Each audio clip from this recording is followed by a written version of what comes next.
in the eye.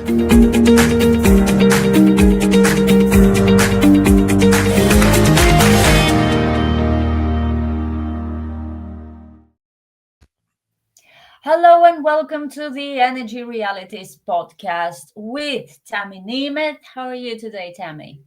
I'm doing well, thank you, Irina. How are you? I'm great, thank you. How's the weather over in the UK? Hey, it's sunny today, a bit windy, but can't complain. It's a beautiful fall day, or almost fall. Wonderful. Those panels and those turbines must be producing sustainably. And we've got David Blackmon. How are you, David? Oh, I'm just thrilled to be here. It's a wonderful, beautiful day in Texas, as always.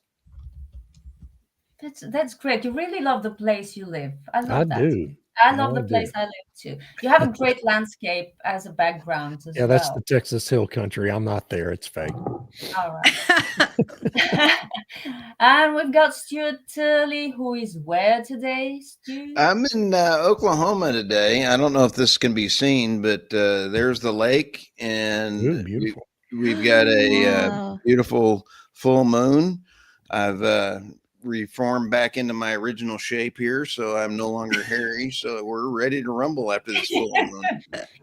Great, we got you at the right moment. Now, today we'll be talking about natural gas, or more specifically, the Power of Siberia, and number 2, Pipeline 2, because the Chinese finally signed a commitment to build that with Russia. And we'll be talking about the oil glut. Does it exist or not? Lots of news about the oil glut today because there's a conference that started in Singapore today, right after the Shanghai Cooperation Organization meeting last week. So there's a lot to discuss, and I'm going to start with Tammy. The latest developments in oil and gas around the world.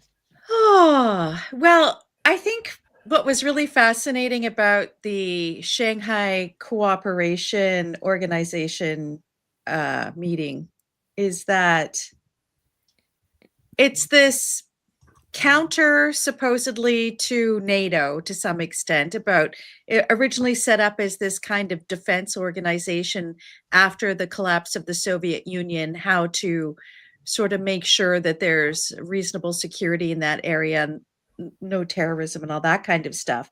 And it's really kind of grown into not just a security organization, but this year in particular, promoting economic cooperation. And I think besides the announcement of Power of Siberia 2, which is another really big natural gas pipeline from Russia into China, which would be a way for Russia to divert whatever natural gas it would have sold into the EU, will now be all going to China pretty much, or to other Asian areas, was the announcement of a development bank.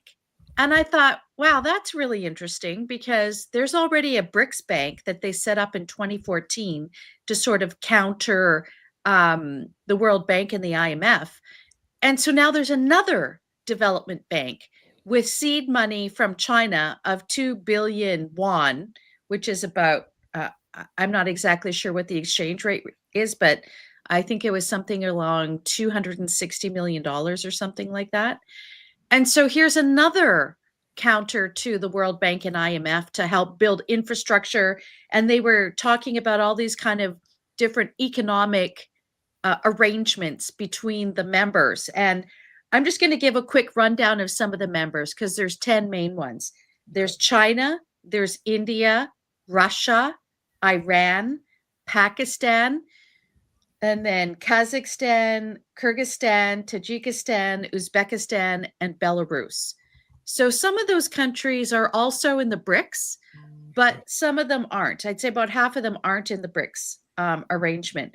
So here's another development bank that's supposed to be promoting infrastructure, trade, and supply chain integration. That was what they had talked about at this meeting. And this development bank is supposed to assist in this kind of alignment and integration, which then begs the question, how is this going to compete with the IMF and the World Bank that also offers these kinds of developmental loans and whatnot. And is there a concern that China will have too much power and control with these relationships? So it'll be interesting to see how this plays out. I know how they will compete with the IMF and the World Bank. They will not be attaching climate change strings to their deals. Yeah. Exactly. And that will save a lot of money. Well, they did Yeah. talk about green transition in one of the statements at the meeting, but is that just pro forma, to show the EU, oh, look, we do care about climate. We're not completely anti-climate. I don't know. Yeah, I think it's pro forma. You have to say it. Even if you don't mean it, you have to say it. David, is there an oil glut in the world right now? Well, that's a matter of debate. I don't think there is. I mean, inventories have been declining all over the world. They're like 40% down year over year, national crude inventories, and that's generally a sign of a undersupplied market, not an oversupplied market.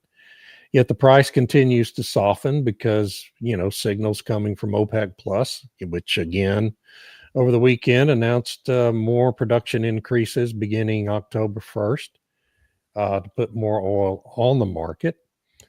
And when you look at who's predicting the glut, or who's saying there's a glut versus who's saying there's not a glut, it's hard to decide which is more reliable. I mean, OPEC obviously has a much more bullish outlook for crude at the present and in the future than the IEA and EIA and even ExxonMobil does.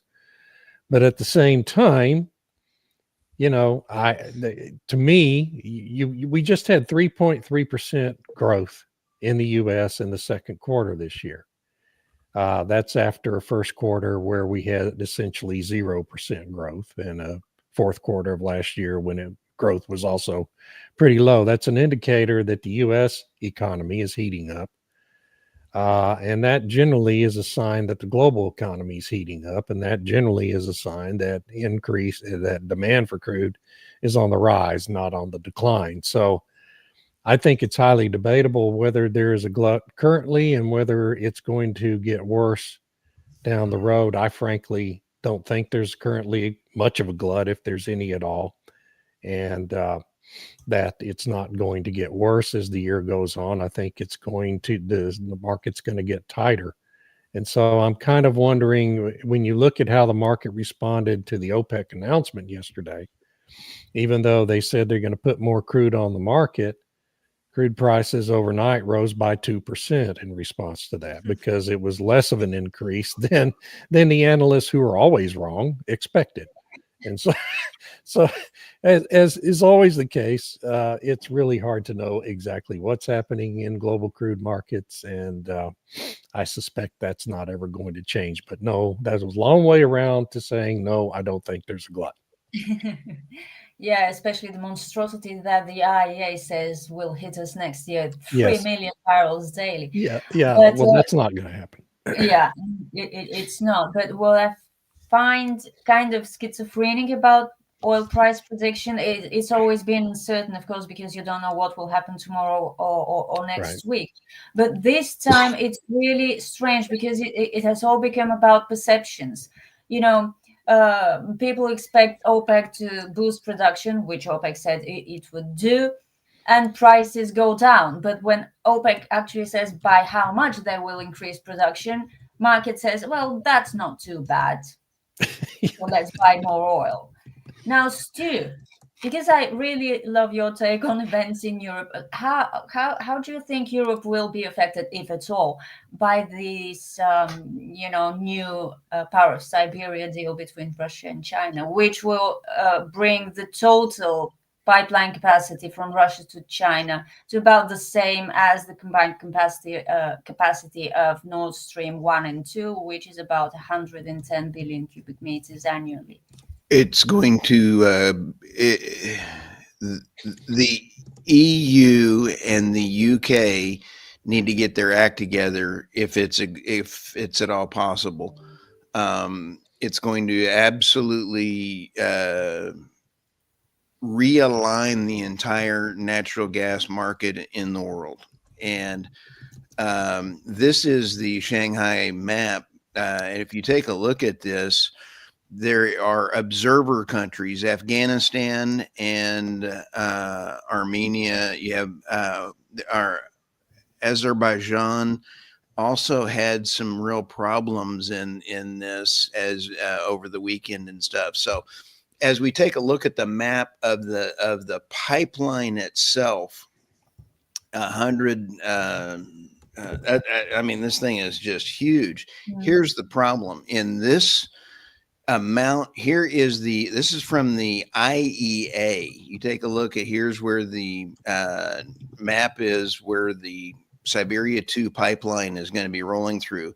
They say it's going to take about 5 years, but it's already been under construction for part of this and is already rolling. So I don't know the timelines. I've got to try to find that out. But when you take a look, this goes right on into the direct area of the manufacturing for China. But let's look at the gas volumes before Ukraine was invaded by Russia, or before Zelensky started picking a fight with Russia, whichever way you want to look at that. Take a look at the amount of volume that was there. Now take a look in 2024. They are in, the EU is in a deindustrialization for 2 reasons, and fiscal collapse because of net zero policies and the lack of natural gas. Yes, they're going to get LNG, but there is a price difference between LNG and pipe natural gas. So you're going to see this shrink even more. The question that you got to ask, and President Trump, I love President Trump, but I think he's missed the boat.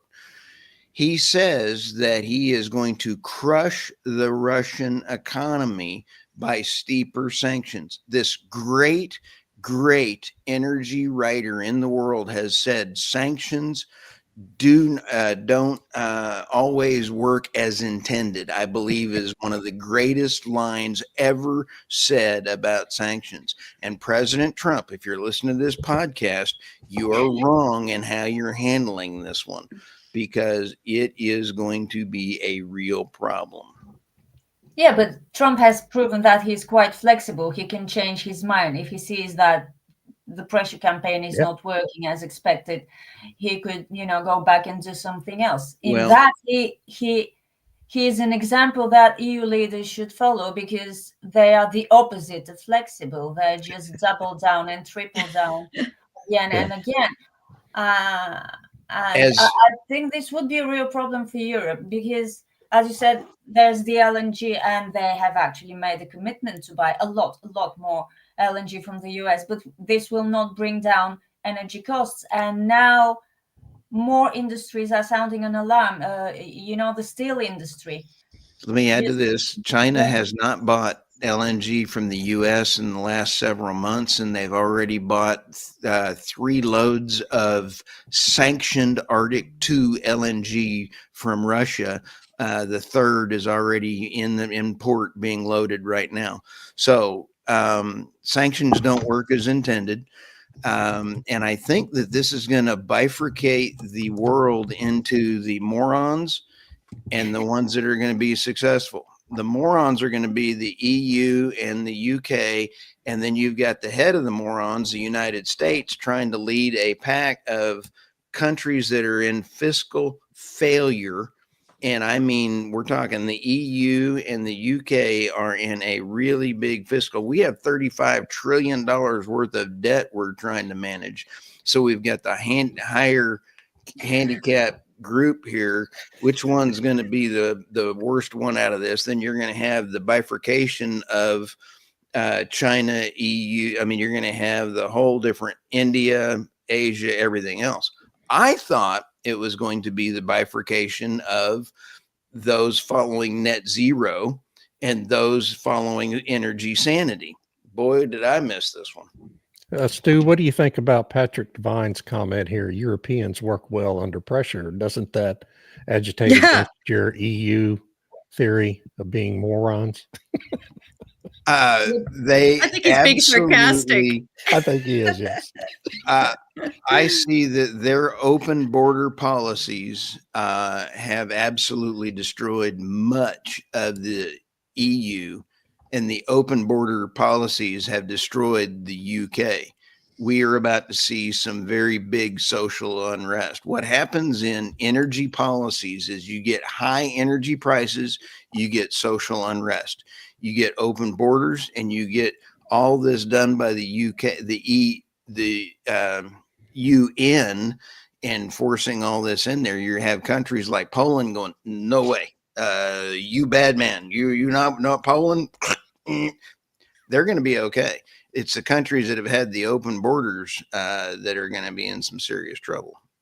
Yeah, it's interesting that Poland has not got into trouble with Brussels because of its closed border policies, while Hungary got into trouble about it. Yeah. But what's even worse about natural gas is you have Zelensky, who was installed as a leader and has canceled the voting of his own people. So who's a dictator now? Has been bombing Russian natural gas pipelines going to his neighbors. So it's kind of like going, hey, dude, he just had a meeting with some of his his neighbors, and they're saying, please stop blowing up Russian assets. We need their assets. And he's like going, no, I'm too stupid. No, he said these are sanctions. If you're talking about the Druzhba pipeline, he said these are sanctions because Hungary and Slovakia continue buying Russian oil. Oh, well, anyway. But our problem in Europe is that people are sane mostly, but we keep electing insane people. Yeah. And Patrick, we do work well under pressure up to a point, just like anybody else. Just like anybody else. This thing is too much pressure. Oh, I went on a David Blackmon rant this morning. I am sorry. That was good. That was quite a diatribe and filibuster there, Phil. I mean, Stu. Filibuster. A filibuster. Oh my gosh. Filibuster. Yes, Senator Sorry Stu.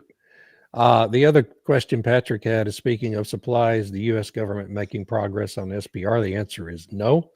Volume in the SPR has increased since year over year, since Trump took office, by just 26 million barrels. Okay. It's virtually nothing. It's a rounding error. So we have 403 million, according to EIA at latest count, in the strategic oil preserve. The capacity is over 700 million. And there has been zero news. I don't like to criticize Chris Wright, but there has been Secretary Wright, but there's been no news about filling the SPR since June out of the DOE. So anyway. Yeah, I remember reading back in June that there was maintenance that they were doing on the facilities, and it wouldn't be until December that they would start putting more oil in, just because they had left it empty for so long that it was affecting the salt caverns and whatnot, and maintenance has to be done before they can put more in. So I think maybe that's why, but yeah. That's great because prices might go lower, making it even more, enticing to start filling it. There you go. Yes, I mean, if Goldman Sachs is right, it's going to be $52 next year. Yeah. Which is such a fine line, right? Between wanting to have the price high enough that additional production comes online to ensure there's a consistency there, but you don't want it to go too low because then no one's going to be producing more, and then that'll have an effect, and then suddenly the prices will increase, and there'll be, runs on the prices and whatnot. I think Goldman Sachs subscribes to Jim Cramer's newsletter because they're not right. Oh, Probably, yeah. This is the problem because oil prices are moving on perceptions rather than actual physical world data. It's Yeah. very easy to have very low prices for an extended period of time, which will discourage producers from expanding production. And then an oil price shock would only be a matter of time. And none of Yeah. us would like this. No, Well, and because then it affects inflation. It Yeah. affects It everything, and affects so everything, yeah. so I mean, so people are here in the United States are trying to give Trump all the credit for lower oil prices. Has the administration influenced that a little bit? Yes, a tiny little bit. But the price for crude is set on a global market, and there's 1,000 different factors that impact what the crude is traded at every day that no American administration has any control over. Does he like prices being lower? Sure, he does, because gas prices are low. We had the lowest gasoline price at the pump in America this year in 5 years, and adjusted for inflation, probably in 20 years this year. So that's nice, and that's good for helping to kill inflation, because transportation costs are such a big aspect of the inflation rate. And yeah, he likes it, but Trump doesn't have this magic wand that just says, okay, I want prices at $62 and there it goes, right? I mean, it's just people. He's really powerful. He's really influential on the global stage right now, but he's not Superman. And oil price is a very complex subject that nobody really is an expert in, even though they pretend to be. Yeah, they pretend very hard and very Yeah. frequently, Yeah. as we've seen today. How long is this conference going to last? I forgot to check. Do The you one know, in the Tammy? Philippines, In Singapore. In Singapore. Singapore, yes. Sorry, this I do not know. They'll probably keep entertaining us for another couple of days at least. But that's It's such an better than nobody's interesting. counting these. Sorry. I'm sorry, what? I interrupted. No, go ahead. Well, I mean, it's just such an interesting thing, this Shanghai Cooperation Organization, and it's almost a competitor to BRICS, right? And it seems the Shanghai organization seems to be gaining influence year after year, particularly with India's decision, apparently last weekend, to, I mean, geopolitically align itself more with China and Russia now than with the United States. China and India have historically not been friends, not been best buddies. Nope. Yeah. And so that's a really, really significant thing that Modi did last week, I think. And President Trump hit himself in the foot with a hammer when he put the extra sanctions on India. Right. The difference between the Shanghai group and BRICS is going to, I believe, Shanghai organization has the potential of doing what BRICS wanted to do, and that is really destabilize the U.S. dollar, because it does not have South Africa, and it does not have the baggage of Brazil. Right now, you have Brazil and Venezuela, with China heavily doing oil production in Venezuela and Brazil, and having massive amounts of investment in there. And that is a gigantic problem for the United States. Yeah. Of course, the other difference is Shanghai. I mean, BRICS is a trading alliance. Shanghai is a security, trading, all kinds of different aspects to what's going on there. Yeah. I'm sorry, what? Exclusive. Irina said they overlap. Yeah. They overlap, and they're not mutually exclusive. So they kind of compatible. Go ahead, Tammy. Sorry. Well, I was just going to say that BRICS tended to be a more informal alliance, like a forum, and then they set up their development bank. But the really big news out of this, besides the Power of Siberia pipeline announcement, was this development bank, because then it would be meant for those security members. And, they have my understanding is that the SCO has a secretariat. It has a more formal sort of alliance structure than BRICS does. And like David said, it doesn't have the African countries. It doesn't have a lot of the Middle Eastern countries. I guess Iran you could count as being straddling Middle East and Eurasia, but it's for that region, right? And so if you've got if you have like that area with its own development bank, and I think that the interesting thing there would be, how do you settle the currency exchanges? And there's some debate on how that's going to work, if other countries are going to put money in to this new bank. Is it going to be, because the big concern with the BRICS Development Bank is it's controlled by China. Yeah. And so how do you deal with that in order to have these infrastructure projects to accelerate again the Belt and Road Initiative, which, you know, other countries are kind of like, whoa, whoa, whoa, what are you doing, China? There's lots of strings attached with that in a different way than how the IMF and World Bank operate. So it'll be interesting. And one of the assessments I read from Geopolitical Futures was one of the problems with the SCO is that you've got these mortal enemies almost, India and Pakistan, and they don't always agree on things, and that can be an issue. But I don't know, if you've got India and Russia and China as the anchors here, there's probably a way to have an alternate to the sort of OECD, NATO kind of structure. Patrick has a question about the funding of BRICS and SCO. Well, how well funded or supported is BRICS or SCO to fund development among members? Well, apparently they do have money. I mean, they're not poor countries.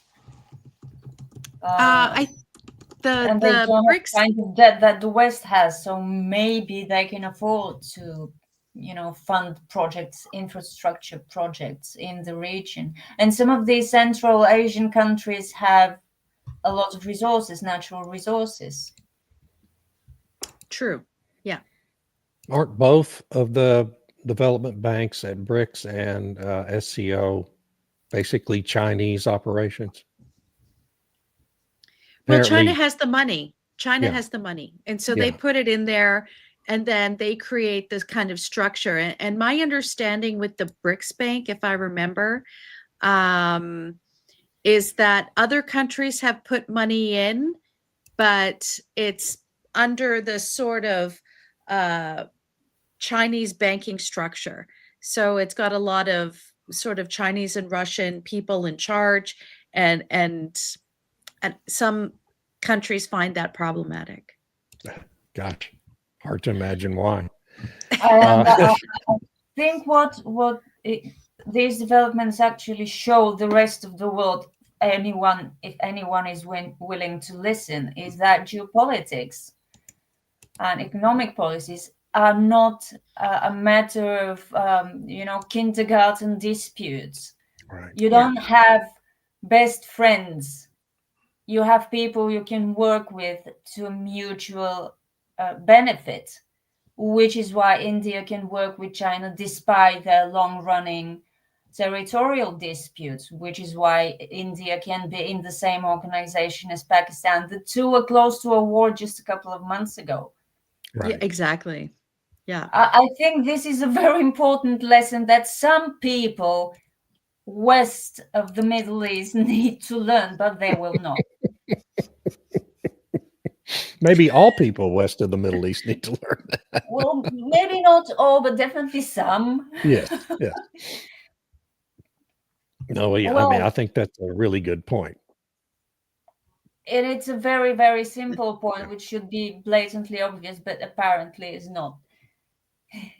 So well, it's transactional in nature, isn't it? I mean, India can work with China on certain things, and it's all transactional. And the Trump administration, it's largely how Donald Trump functions.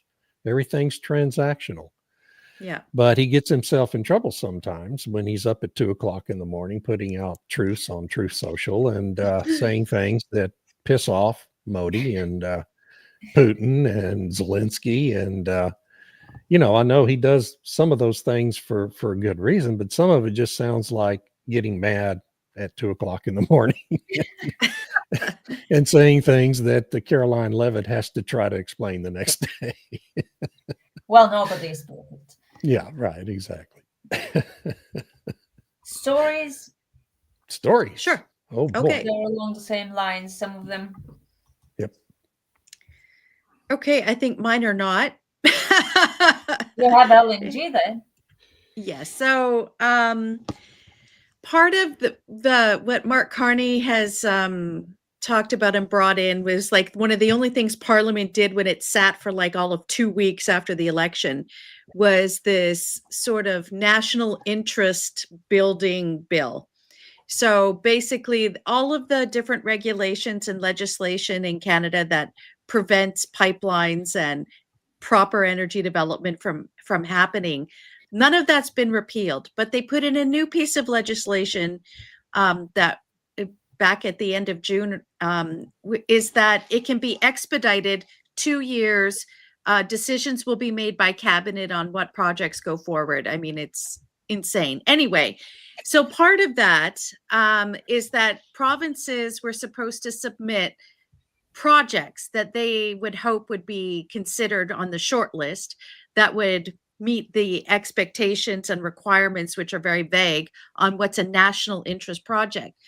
And so Formuse Energy announced that it wants an LNG export in Newfoundland, which is the island on the east coast of Canada.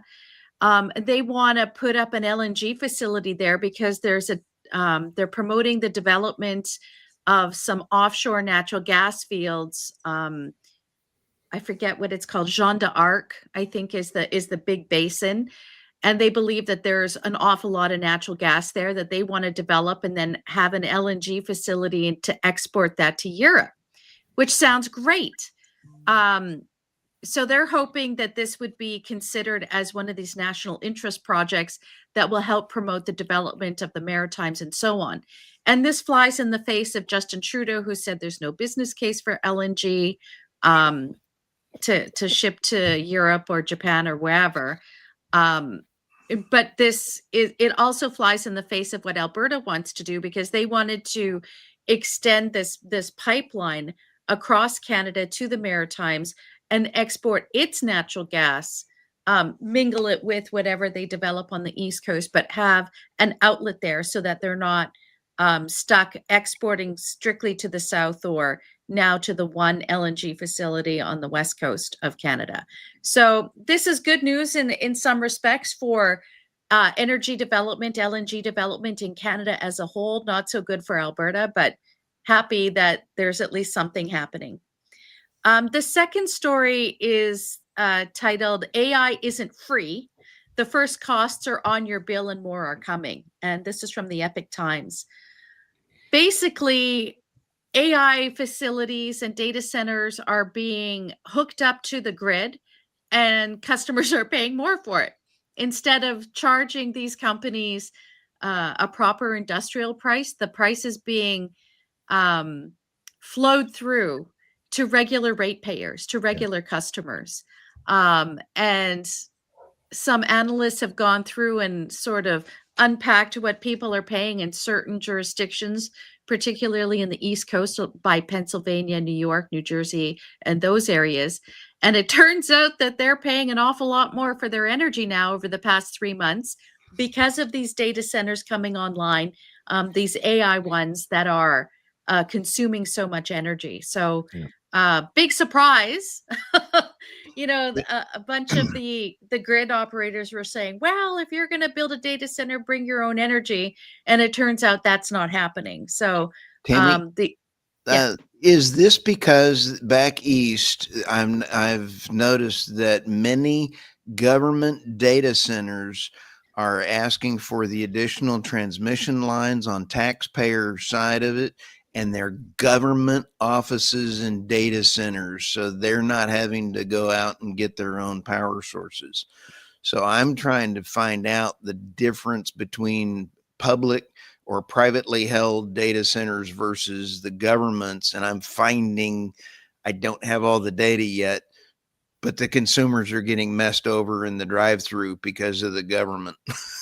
Great distinction, Stu. Yeah, I haven't really been able to piece together what the differences are, but and I wouldn't be surprised if the bringing, like Patrick said, bringing the renewables or the wind and solar onto the grid and how that destabilizes things, how that is also an expensive proposition. And in It New Jersey's got nuclear and natural gas, and I found that to be, wow, that's net zero, the best you can possibly do, but their energy prices are so high because of their distribution and tax problems. So it's Yeah. Democrat run tax problem. I Sorry, will did say that the Texas legislature passed a bill in this year's session that is going to require big data center operators to provide their own behind the meter power initially before they can be hooked into the grid until the grid can adjust and increase capacity to handle them without flowing through price increases to residential And David, consumers. was it SB6 that says that they SB6. can shut down the data center if they're pulling too much power? That's right. So when you see data centers going in Texas, virtually all of them are going to be providing their own behind the meter generation. They're obtaining it from a company like Exxon or Chevron, which are building enormous natural gas power plants right now to become providers, suppliers of energy to data centers. So there's a lot happening in Texas that's not happening in some of these other grids. And that's very short-sighted in the rest of the country. Yeah, that's a great point to make. You know, all these different jurisdictions have different rules.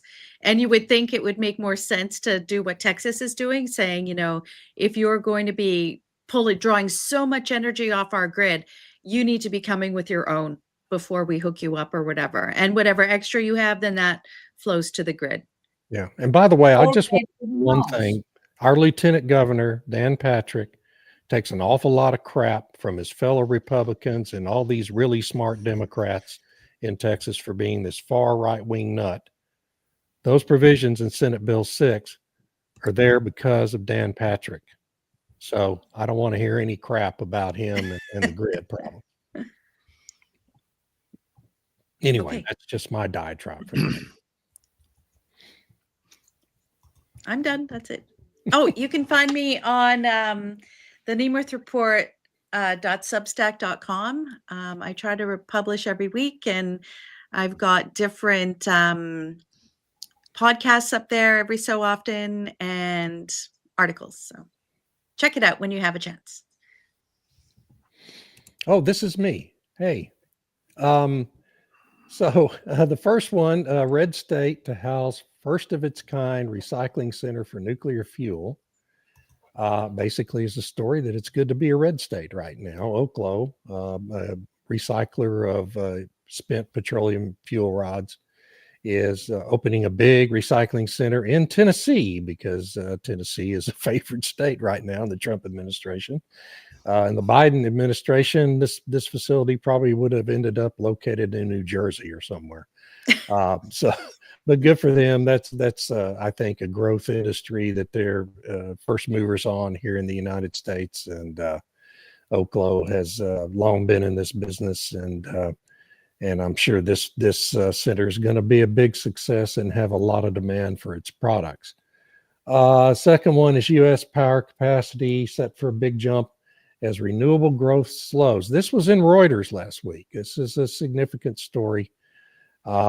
They did a survey. Reuters actually commissioned a survey and found that announcements of new construction, not just proposed plants, but new construction on new natural gas power plants in the United States increased by 154% year over year in July.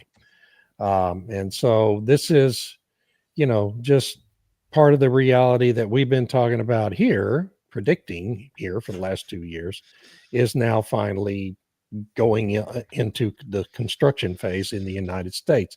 A lot more natural gas, and that's going to continue to be the trend in the U.S. For the next 4 years at least. and depending on the 2028 election, maybe longer than that. And it's just all part of it goes back to the data centers, because we've talked about that. They can't do it with wind and solar, even with backup batteries. They have to be online 99.999% of the time.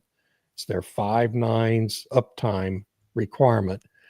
And you can only do that with coal, natural gas, or nuclear. And in the near term, it's going to be natural gas, and maybe some coal in there as the Trump administration moves in that direction of permitting new coal plants or keeping older ones open longer than currently planned. But in the longer term, the plan, at least 10, 15 years out, is to move more to nuclear. There's a lot of moving parts to that, and you hope that's successful, right? I think we all do and believe that's going to happen. But there's an awful lot that has to happen in terms of government regulation and technology development and getting it approved by the NRC before that nuclear renaissance can take place. And the administration wants to move quickly on that, but they haven't even reconstituted the NRC membership yet. And that's a key to making everything happen. So that's 10, 15 years in the future. In the meantime, it's going to be natural gas. Tammy, was that a bat that went by your Was that a screen? bat? No, it was a really big moth. Holy moth. Okay. My window's open and it came flying in. Boy, there it came. Yeah. Man, get some garlic or something. That looked like a vampire bat. Well, it flew in by the camera and I was just laughing. It was like, oh my gosh, that looks enormous. Yeah. Sorry, I was not. And poor old David just kept going. The bat. Yeah, I just power through. Pro. I saw that. I thought maybe it was I was having a stroke or something. Sorry.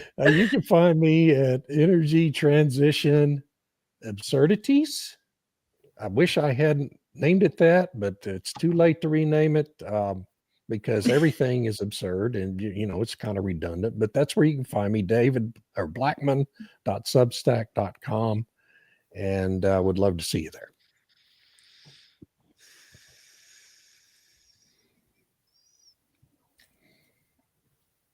We have the same story about the Oh my God, we have this. I'm sorry. which is actually great because I wanted to make an additional point about it.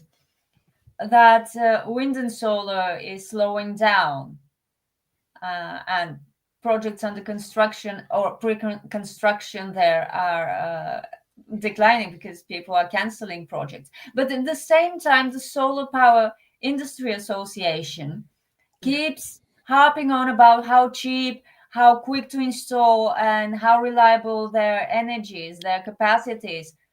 So do it, install it. Who's stopping you? You just won't have the subsidies. If it's so cheap, then it's competitive. Right. Compete. No, seriously. They don't have the transmission lines. They don't have the transmission lines. Right. So then they complain that. So sorry, then it's not so cheap then. Yeah, everyone's supposed to pay for it, right? But not the company, apparently. But not them. Yeah. Well, then you're not competitive, and you know, shut up. Exactly. The other story I saw in all the. That's not funny. It's a tragedy. The other story I actually saw covered in pretty much the same way in a couple of outlets. That the Power of Siberia 2 will be bad for US LNG export. Now, my first thought was that if this was happening during a Democrat administration, they would not have written this. Yeah. They would have said that it's no problem because China is not importing any LNG from the US anyway. So what disruption are you talking about? It will have no effect whatsoever. And in fact, it could be kind of positive for exports to Europe for as long as Europe has the money to pay for these imports, because sooner or later they'll go broke and won't be able to pay their LNG bill. But it was really, it's clearly a narrative story. Yeah. And it's the FT, so that's no surprise, right? Sorry? It's the Financial Times, so the narrative aspect of that is no surprise, is it? Yeah, it's not just the FTA. I think it was a similar story was in Bloomberg and Yeah. or Reuters, one of Of these, course. but two of the three covered it with the same message. Yeah. Yeah, it's not going to be a problem. Russia is switching to China from Europe. Europe is getting US LNG. Yeah. As much as it can pay for. I will not stop pointing this out. They will not Yeah, be able to exactly. pay for it. But that is Europe's problem, and then with growing demand at home, US gas producers, possibly at some point even LNG producers would be able to sell LNG on the domestic market. Who knows? It could happen sometime in the future if the laws change. Yeah. So yeah, I thought it was interesting and kind of pathetic, but we know there are no depths to which they want to. So Yeah. America bad. That seems to yeah, be the but only when Trump is in power. Only Yeah. when If Trump's in power. Yeah. Biden, it would be no good, no problem at all. It was all great when we had Jennifer Granholm running DOE. oh my gosh. Yeah. You know, she Painful had the brain power of a potato bud. Did I say that? You Sorry. did. Yeah. Dude. You're right. Okay. Well, you're not in the EU, so you can't be prosecuted. Oh, okay. But no, what was it? Just don't travel. Don't land at violation Heathrow anytime soon. public interest or something. Yeah. There you go.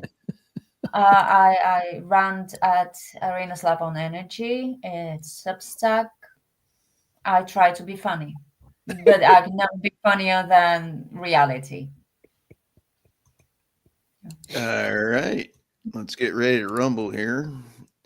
We've already covered two of mine. On one of mine, let me go ahead and bring it up here. And that is, why is China putting in so much oil into billions into Brazil and Venezuela? We've got a gigantic problem coming around the corner here, and I'm wondering why it's not showing up. There it is. Boom.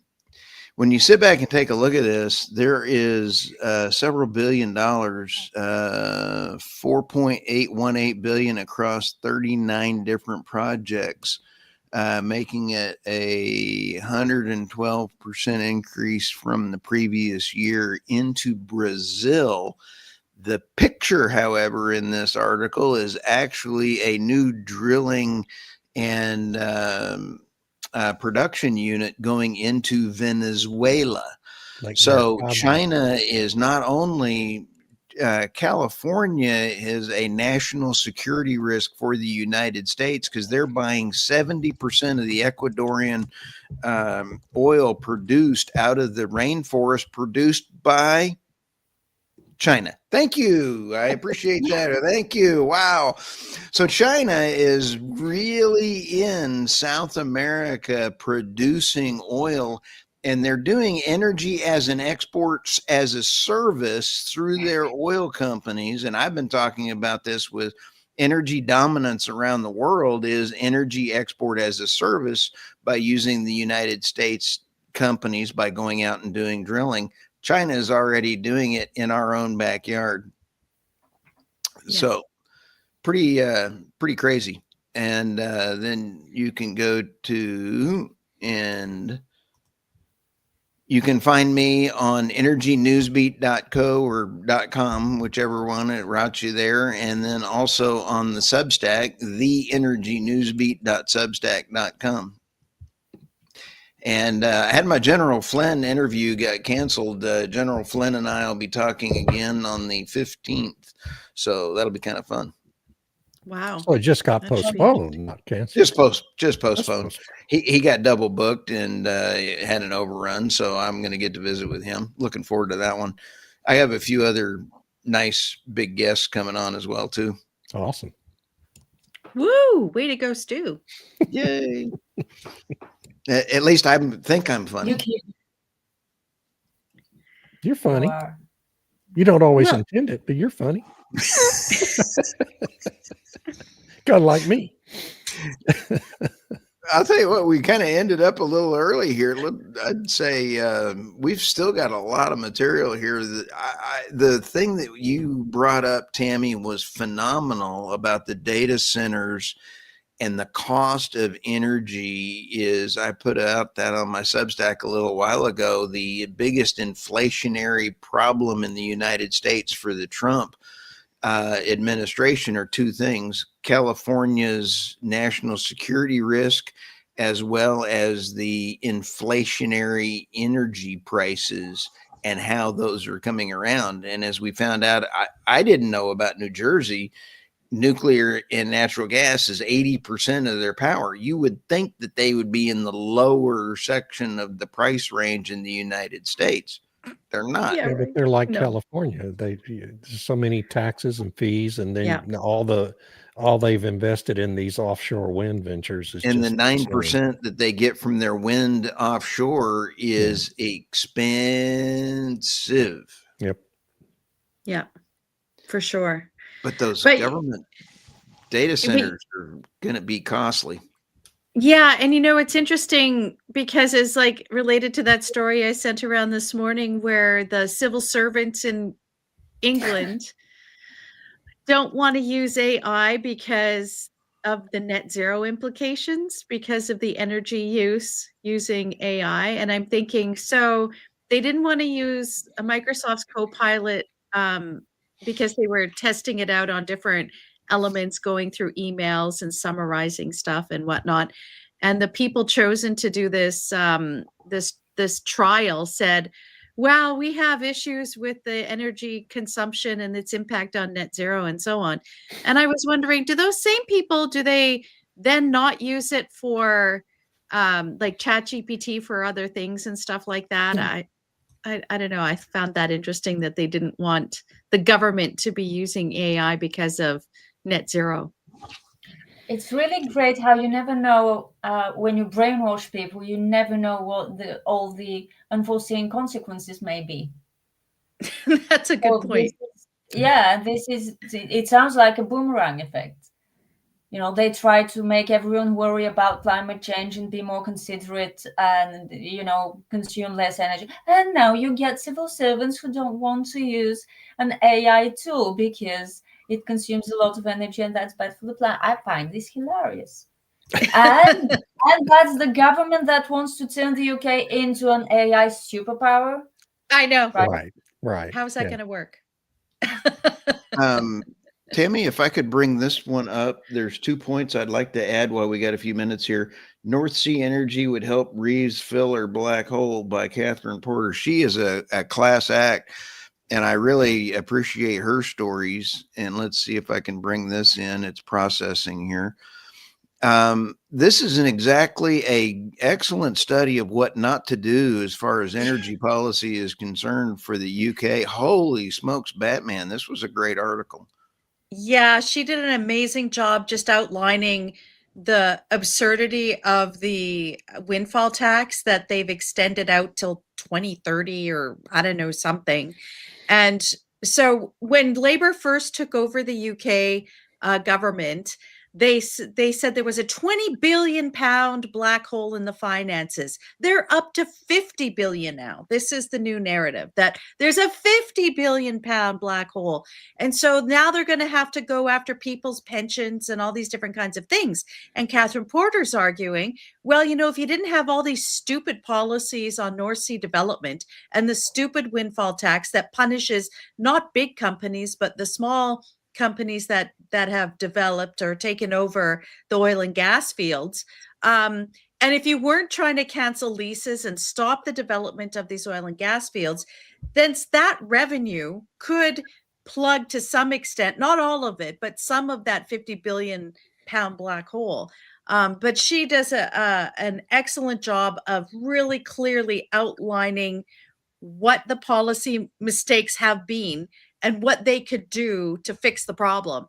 And honestly, the UK and Germany are the two countries. Please learn the lessons. Don't follow them down this net zero pathway, because it's a real lesson in how to destroy your economy and deindustrialize, as you had said earlier, Stu. Yeah, I thought this was great, and it's the smaller ones. It's also the job loss and the loss of additional Supply tax chains. revenue. So they're over there looking at the big windfall profits tax that has been deflated because of all the extra costs that they've associated with it on top of it, which lowers their profits, which means they get lower. This is like my brain hurt. I had a Monty Python skit by myself in the corner going, my brain hurts after reading this. This is so sad. It is sad. Yeah. Who was prime minister when the windfall profit tax was implemented? Who was the majority in the government? Rishi? That was Rishi Yeah. Sunak and Weren't Boris the Johnson. It was Tories the majority Conservatives. government? It was the Conservatives who did that. Yeah, the So I guess Uniparty. my question is, if you have another election and the Conservatives happen to win it, are they going to do anything about that? Well, Kemi Badenoch she's the new leader of the Conservatives, and they've been a little more strident in saying net zero is a problem. Yeah. And she's talked about how she would redo net zero or maybe get rid of it and open up oil and gas development again. But the thing is, unless they get rid of the Climate Change Act, unless they get rid of their Net Zero Act, anything they do will be litigated, which is what happened when they tried to approve new fields and new developments and have offshore auctions or whatever, as Greenpeace immediately took them to court. So it's like, okay, unless you get rid of that other stuff, unless you're committing to do that, it's still there. And you're just dancing around the problem. So, and that all remains popular in the UK, doesn't it? I mean, that concept of net zero and renewables, despite everything, still remains popular with voters, doesn't it? So it's going to be real hard, I think, for the Conservatives. I mean, they implemented those laws while they were the majority party, and I don't know. I think weird. It's popular amongst certain segments of the population, I would say. And wealthier, I assume. Yeah. And so, I mean, if you look at who's supporting the Reform Party, it's the sort of people in the middle class to lower middle class who are like, we can't afford net zero. We can't afford the unreliable energy and whatever. And I mean, people were so frustrated with the Conservatives on all of this. And if they would have taken a stand against net zero and against the unrestricted migration that's happening, they would have won. Yeah. But they didn't. I remember Sunak. Remember, he made that major speech in August or September of 23. That was just right on point on everything, right? And I was so optimistic that he gets it and they're going to move in that direction, and then turned out to be just words. Yeah, just words. Just what politicians do. Yeah. Tammy, just because I'm in America, I just was trying to show everybody that I had a bald eagle go flying right by my cabin right here. Oh, is that what you were doing? That's what it was. Trying to show. Oh. So let's see, you get a moth the size of a bat, and I get a bald eagle going by the cabin. So I came this close to really showing you. Dang it. Needed to zoom in. Glad they didn't come in the window, though. Holy smokes, Batman. Yeah. They're smart. All right. So we managed to kill time, and we put in a full hour today. Well done, us. Well done. Oh, hey, we have a special guest next week, right? Oh, we do. Yes. Megan Lapp. Yes. Go ahead, Irina. No, you go ahead. You go, David. Megan Lapp, spokesperson for the marine fisheries industry in the Northeast, who has been one of the most effective spokespersons for the opposition to offshore wind in the North Atlantic, will be our special guest next Monday. And we're going to get a full and complete update on the devastation of that industry in the Trump administration. So, and she was fantastic on the Ingram angle. Yes, she was. She would just and she's been on Fox Business several times here recently. She's getting big time on us here. So she's terrific. Y'all will really enjoy that episode. Oh yeah, it's going to be really interesting. Everybody have a great week. Looking forward to it. All right, everybody. Thanks everybody.